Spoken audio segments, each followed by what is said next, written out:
वचन जे प्रकाश मार्गावर, वचन जे प्रकाश मार्गावर. ख्रिस्तामधील सर्वांना सलाम.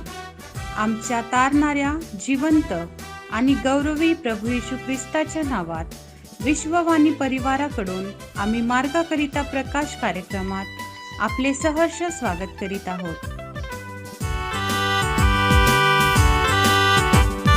येशू हाच प्रभू आहे, जगाला आम्ही हे सांगणार. येशू हा मुक्तिदाता, अजाण आहे त्यांना आम्ही सांगणार. पाठवणार, सांगणार, सर्वांना ऐकविणार.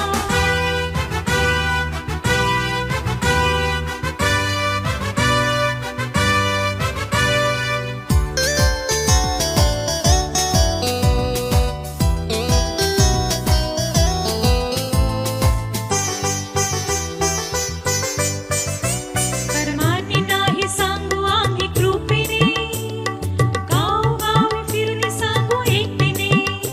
कर्माने नाही सांगू आम्ही कृपेने, गावोगावी फिरून सांगू एकतेने.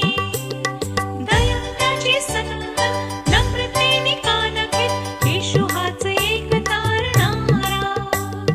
येशू हाच एक तारणारा. येशू हाच प्रभू आहे, जगाला आम्ही हे सांगणार. येशू हा मुक्तिदाता, अजाण आहे त्यांना आम्ही सांगणार. पाठवणार, सांगणार, सर्वांना ऐकविणार.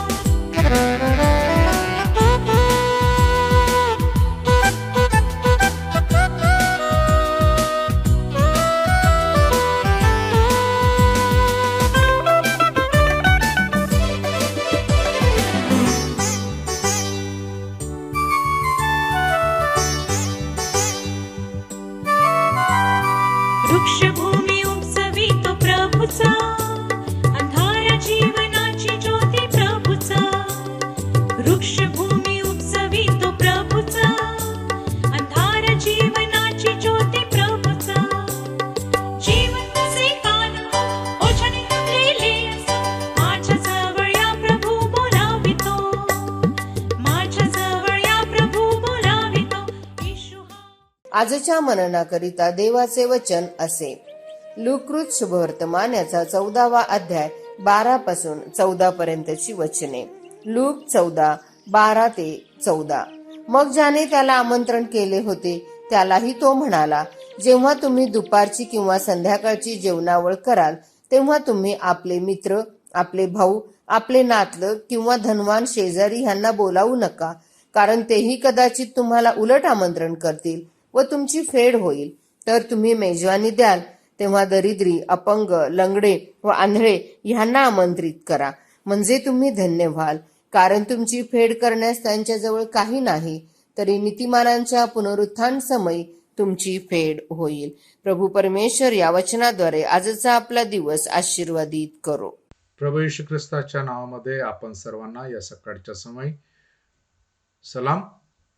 देवाचं वचन आज आम्ही बघत आहोत. लूकाचं शुभवर्तमान त्याचा 14 अध्याय 12 ते 14 वचन. आणि या ठिकाणी प्रभू येशू ख्रिस्त जे 3 गोष्टी सांगतोय आम्ही बघतोय.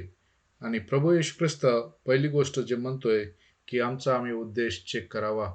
आम्ही अनेक वेळा आम्हाला काहीतरी मिळेल ह्या उद्देशाने आम्ही कधी कधी मदत करतो किंवा आमचं एकामेकाला साथ देण्याचं या मदत करण्याचा आमचा हेतू असतो. परंतु प्रभूचं वचन सांगते की आमच्या जीवनामध्ये जे काही आम्ही मदत करण्यासाठी आपला अंतःकरण या आपला हात वाढवतो, तर आमचा हेतू हा आम्ही जपावा, आमचा हेतू परताडून बघावा आणि तो खरा आहे का, आणि त्याद्वारे आम्ही काहीतरी मिळवण्याचा प्रयत्न करत आहोत का. जर आम्ही सरळ मनाने आणि खऱ्या अंतःकरणातून प्रेमाने जर करण्याचा प्रयत्न करू तर निश्चित आम्ही आशीर्वाद होऊ आणि परमेश्वर आम्हाला आशीर्वादित करेल. आणि म्हणून आम्ही जेव्हा पण कोणाला मदत करण्याची इच्छा जर करत आहो तर 14 वचन म्हणते की आम्ही परतफेड मिळवण्याच्या प्रयत्नात राहू नये. दुसरी गोष्ट देवाचं वचन म्हणते की जे गरजवंत आहे त्यांची आम्ही मदत करायला हवी. आमचे अनेक वेळा आमचा हेतू, आमचा उद्देश असा असतो की तो माझा मित्र आहे, तो माझा जवळचा आहे, म्हणून मी त्याला मदत करायला पाहिजे. का? तर तो काहीतरी मला म्हणेल किंवा मला त्याला करायलाच पाहिजे कारण का माझं जावळीक आहे.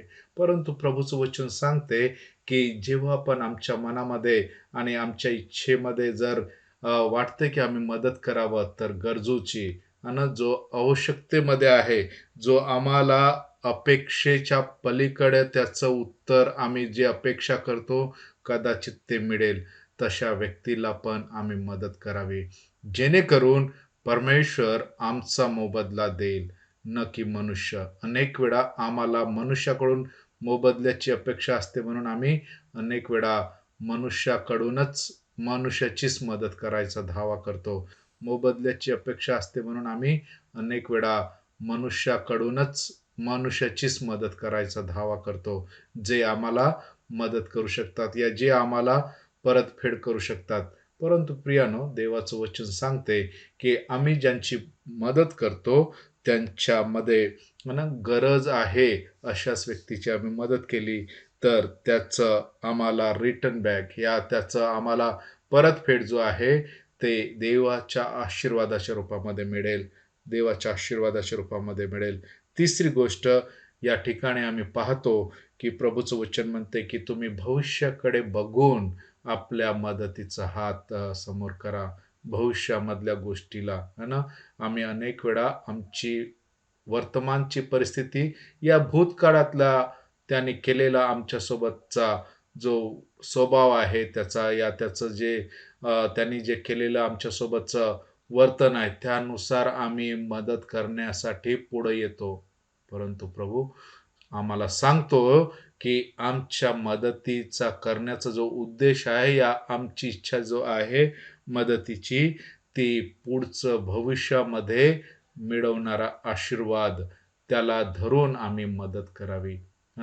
अनेक वेळा आमच्या मदतीमध्ये स्वार्थ असतो, परंतु प्रभू म्हणतोय की ती स्वार्थ सोडून आम्ही मदत करावी, म्हणजे आम्हाला आशीर्वाद मिळेल आणि आम्ही परमेश्वराच्या दृष्टीमध्ये आणि मनुष्याच्या दृष्टीमध्ये परमेश्वराला ग्रहणीय असे जीवन जगणारे हो आणि आम्ही आशीर्वादाचे हकदार हो. प्रभू परमेश्वर असं करण्यामध्ये आम्हाला सहाय्य करो. कृपापूर्वक प्रार्थना करूया. प्रभूजी, आम्ही येशूच्या नावात तुझ्या चरणाजवळ येतो. देव बाप्पा, आम्ही तुझा धन्यवाद करतो तुझ्या वचनांसाठी, जे म्हणते की उदार मनाने आम्ही मदत करावी आणि आमच्या अंतःकरणातून होय निस्वार्थ रूपाने आम्ही प्रेम करावं. ते करण्यासाठी आम्हाला कृपा दे आणि सहाय्य कर. आणि देव बाप्पा, तुझं गौरव आमच्या करवी हो.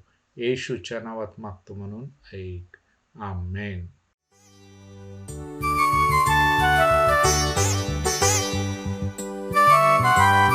एक प्याला पाणी जरी पाजले, मदतीचे हात जरी पुढे केले.